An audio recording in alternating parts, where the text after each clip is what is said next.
नमस्कार, ये आकाशवाणी शिमला है। अब आप प्रभा शर्मा से प्रादेशिक समाचार सुनिए।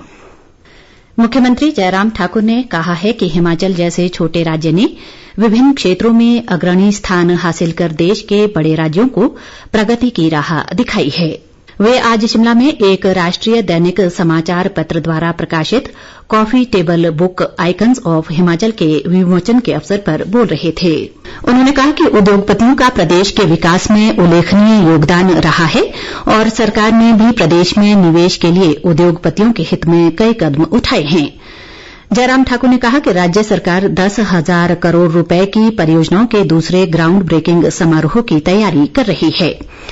मुख्यमंत्री ने कहा कि कोविड-19 महामारी के कारण प्रदेश में विकास कार्य प्रभावित हुए हैं, लेकिन राज्य सरकार विकास की गति निर्बाध बनाए रखने के लिए कृत संकल्प है।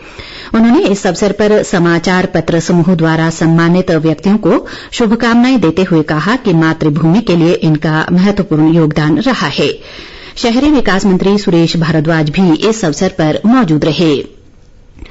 स्वास्थ्य मंत्री राजीव सैजल ने कहा है कि कोरोना की तीसरी लहर को कोविड नियमों का पालन करके काफी हद तक कम किया जा सकता है।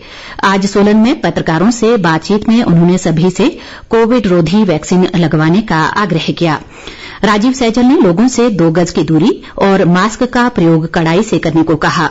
सोलन जिले में अभी तक करीब 60% लोगों ने कोरोना वैक्सीन लगवा ली है और वैक्सीन केन्द्रों में लोग इस जीवन रक्षक टीके को लगाने पहुंच रहे हैं। प्रधानमंत्री नरेंद्र मोदी रविवार 25 जुलाई को आकाशवाणी से प्रसारित होने वाले मन की बात कार्यक्रम में देश विदेश के लोगों के साथ अपने विचार साझा करेंगे। मासिक रेडियो कार्यक्रम की ये 79वीं कड़ी होगी। ये कार्यक्रम आकाशवाणी और दूरदर्शन के समूचे नेटवर्क पर प्रसारित किया जाएगा और आकाशवाणी समाचार की वेबसाइट www.newsonair.com और news on AIR mobile app पर भी उपलब्ध होगा। आकाशवाणी, दूरदर्शन समाचार, प्रधानमंत्री कार्यालय और सूचना तथा प्रसारण मंत्रालय के यूट्यूब चैनल पर मन की बात कार्यक्रम का सीधा प्रसारण उपलब्ध रहेगा। आज राष्ट्रीय प्रसारण दिवस है। वर्ष 1927 में इसी दिन इंडियन ब्रॉडकास्टिंग कंपनी ने मुंबई स्टेशन से रेडियो का प्रसारण आरंभ किया था। देश की लगभग पूरी आबादी और 99% से अधिक क्षेत्र तक आकाशवाणी की पहुंच है।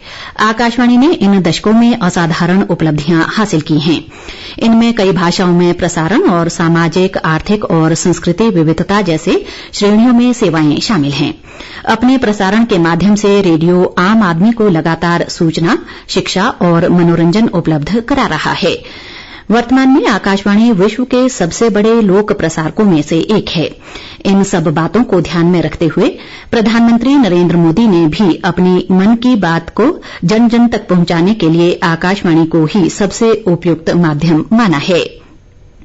केंद्रीय सूचना और प्रसारण मंत्री अनुराग ठाकुर ने राष्ट्रीय प्रसारण दिवस पर लोगों को बधाई दी है।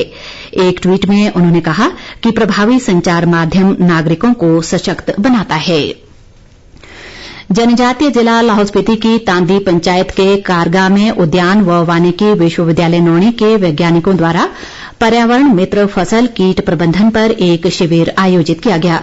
जनजातीय विकास मंत्री रामलाल मारकंडा शिविर में बतौर विशेष अतिथि मौजूद रहे।